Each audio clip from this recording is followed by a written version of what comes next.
नमस्कार, news one India देख रहे हैं आप। मैं हूं आपके साथ कोमल गंगवार। ताउते के बाद देश में अब यास तूफान की दहशत है, जिसका असर उत्तर पूर्वी राज्यों में देखा जा रहा है। वहीं 17 मई को आए अरब सागर में उठे ताउते तूफान ने जमकर तबाही मचाई। एक एक कर 3 समुद्री जहाज जलमग्न हो गए। रेस्क्यू ऑपरेशन में कई लोगों को बचा लिया गया, तो कई घरों के चिराग इसी तूफान के साथ जल समाधि में लीन हो गए। जबकि समुद्री तूफान में कई जिंदगियां लापता हो गई और इन्हीं जिंदगियों में शुमार हैं वाराणसी के रहने वाले चीफ ऑफिसर यतेंद्र प्रताप सिंह, जो वारप्रदा नाम के टग बोट पर सवार थे और रेस्क्यू के दौरान जहाज डूबने के बाद से लापता है और घर वाले यतेंद्र के घर वापस लौटने का इंतजार कर रहे हैं। तबाही के वो आखिरी लम्हे, पल पल करीब आती मौत। देखते ही देखते जलमग्न हुआ जहाज। ऊंची लहरों में गायब हो गई जिंदगी। लेकिन परिवार को अभी भी है इंतजार, जिंदा लौट आने का इंतजार।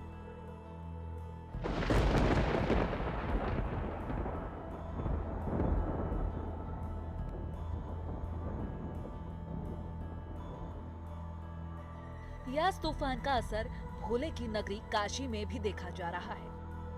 हवाएं आंधी में तब्दील हो रही हैं और बारिश लोगों के दिल में दहशत भरने का काम कर रही है। लेकिन इन सब के बीच एक परिवार ऐसा है जिसकी जिंदगी में तूफान आया हुआ है।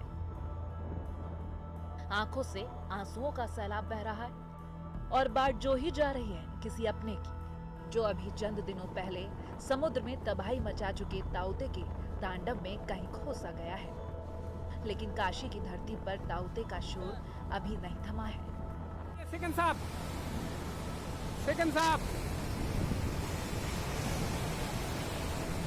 सेकंड साहब आ जाइए, सेकंड साहब आ जाइए।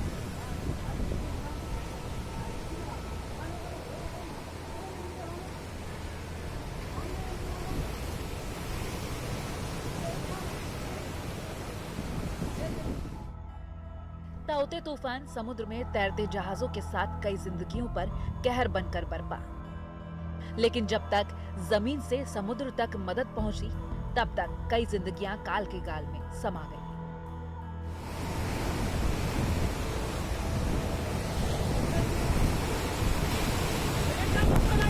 सेकंड साहब ऊपर आ जाइए।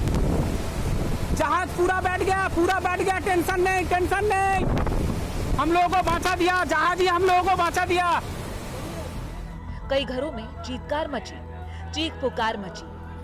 किसी के अपने घर लौट आए तो किसी को अब भी अपनों का इंतजार है। दरअसल अरब सागर में मुंबई से लगभग 70 किलोमीटर दूर मुंबई हाई में एनजीटी का ऑयल फील्ड है, जहां बड़े बड़े वार्ज को इधर उधर करने के लिए अलग अलग टग बोट लगाए जाते हैं।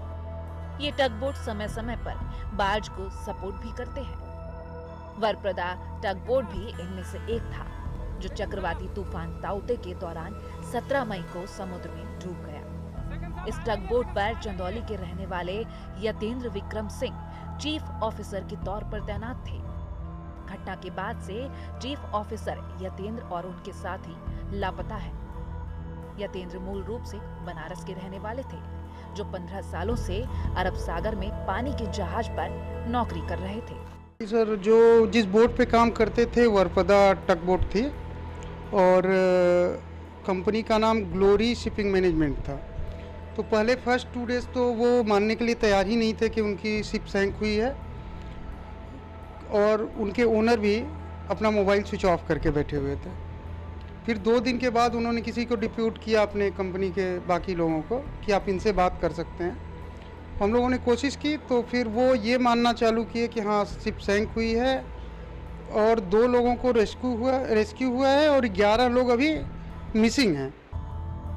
आपको बता दें कि समुद्र में डूबते जहाज का जो वीडियो आप देख रहे हैं, उसे यतेंद्र के साथियों ने उनके घर वालों के साथ शेयर किया है, जिसे देख अगर आपकी रूह कांप गई तो कोई बड़ी बात नहीं होगी। ये वीडियो ही इतना भयानक है।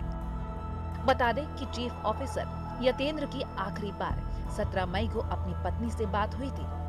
यतेंद्र ने अपनी पत्नी से कहा था कि अभी तेज हवा चल रही है और वो 2 से 3 दिनों के भीतर घर लौट आएंगे, लेकिन ऐसा नहीं हुआ।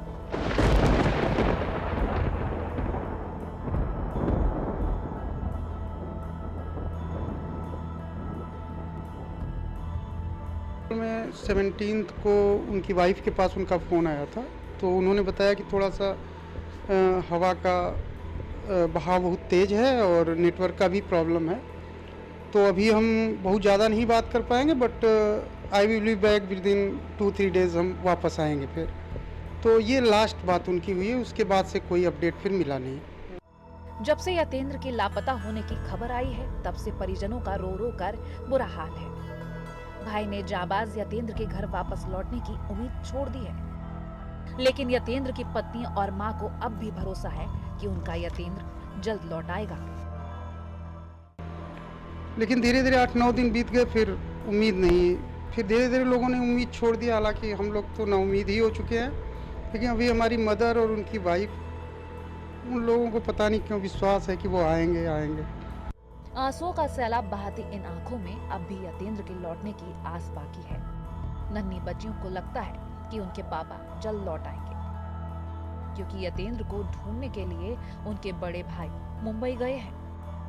वहीं दूसरी तरफ यतेंद्र की राह देख रहे लोग और रिश्तेदारों ने यतेंद्र की सलामती के लिए प्रधानमंत्री मोदी, गृह मंत्री अमित शाह, रक्षा मंत्री राजनाथ सिंह समेत शिपिंग कॉर्पोरेशन के अलावा कोस्ट गार्ड और अन्य कई लोगों से ट्विटर के जरिए गुहार लगाई है। तो हम लोगों ने काफ़ी कोशिश की, फिर हर जगह हम लोग तो मतलब अनकॉन्शियस ही थे।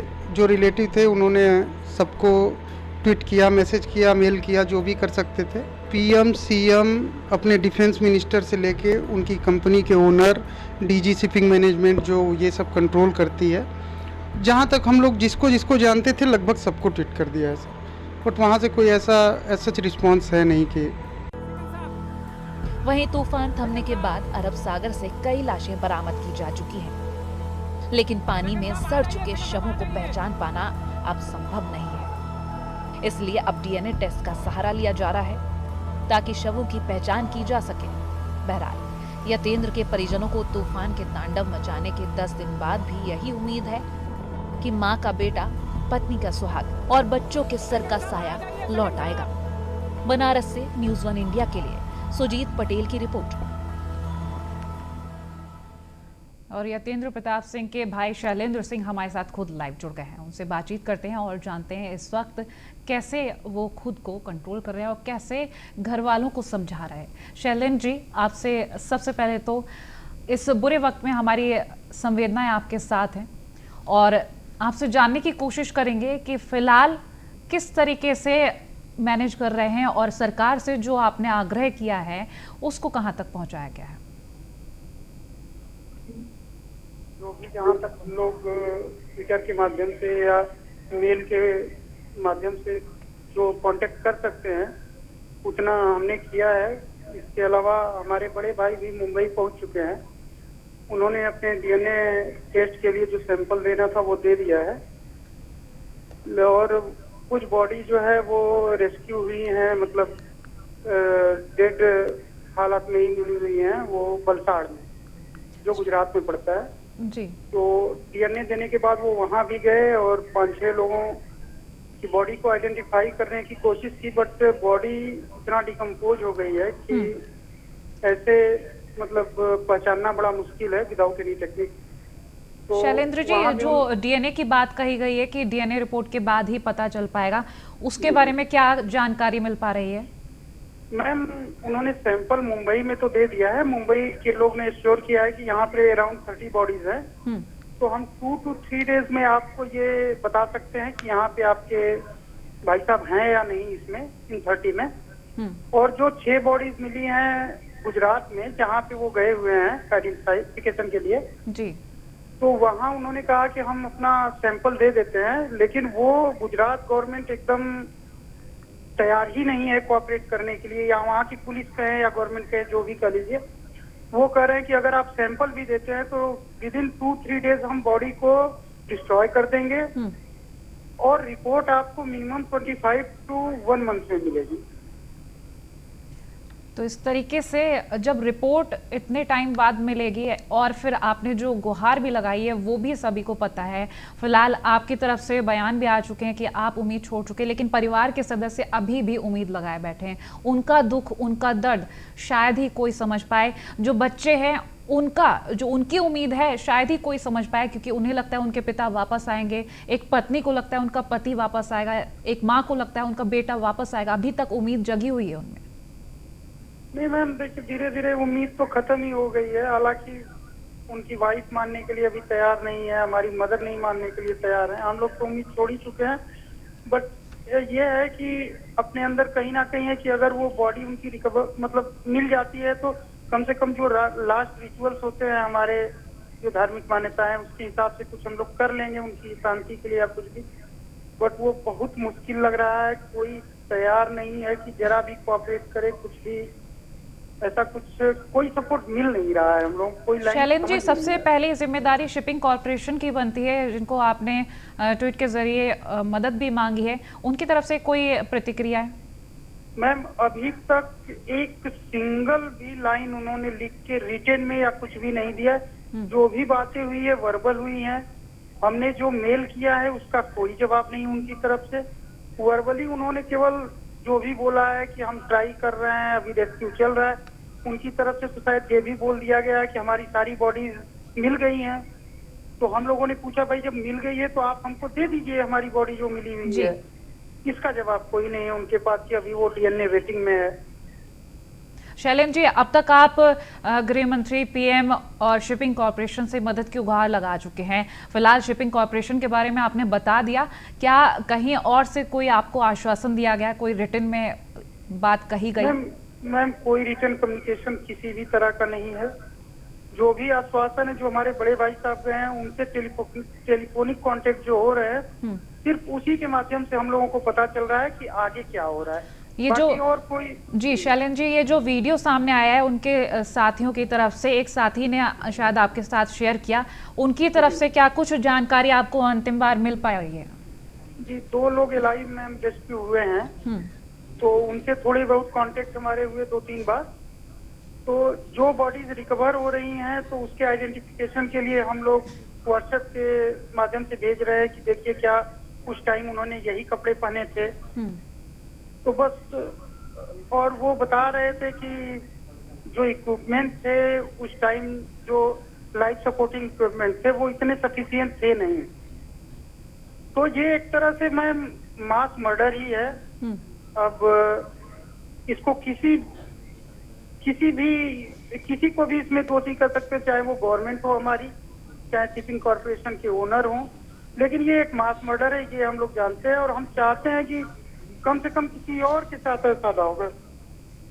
अभी फिलहाल आपने जो आग्रह किया है उसको लेकर कोई रिप्लाई आपको नहीं मिल पाया, लेकिन एक आखिरी जो उम्मीद बचती है उसको लेकर क्या कहेंगे, क्या उम्मीद है अब?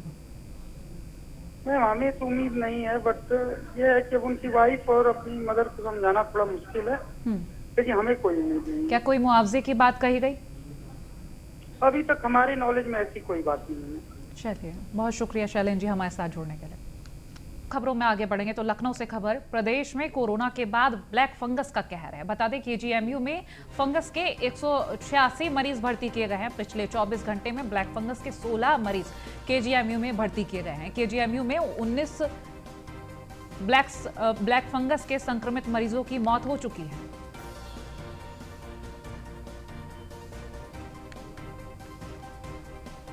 तो ब्लैक फंगस का कहर प्रदेश में लगातार बढ़ रहा है। केजीएमयू की बात कर ले तो ब्लैक फंगस के 186 मरीज भर्ती हैं।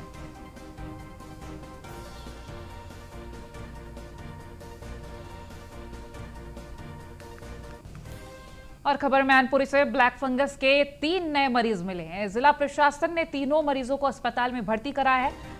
लखनऊ और दिल्ली के अस्पताल में इन्हें भर्ती कराया गया है। ब्लैक फंगस के मरीजों में लगातार इजाफा हो सकता है, ऐसे अंदेशे लगाए जा रहा है।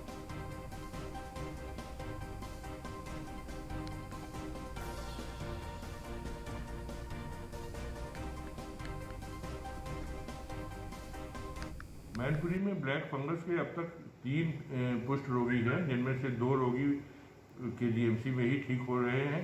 वहाँ पे इलाज हुआ है लखनऊ में ही, और KGMC में उनका इलाज चल रहा है। एक मरीज जो है का इलाज जो है दिल्ली में चल रहा है। एक और मरीज जो है KGMC भेजा गया था, उसमें अभी पुष्टि नहीं। और वहीं मेरठ में ब्लैक फंगस के 13 नए संक्रमित मरीज सामने आए हैं। बता दें, मेरठ में 150 के पार ब्लैक फंगस के मरीजों की संख्या पहुंच चुकी है। 147 मरीज अस्पतालों में भर्ती है। लगातार ब्लैक फंगस के जो आंकड़े हैं मरीजों के, वो बढ़ते जा रहे हैं। मेरठ की स्थिति को लेकर अगर हम बात करना चाहें तो कोरोना के पहले आंकड़े बढ़ रहे थे और अब ब्लैक फंगस के। और फिलहाल खास पेशकश में इतना ही। खबरों के लिए देखते रहे न्यूज़ 1 इंडिया। नमस्कार।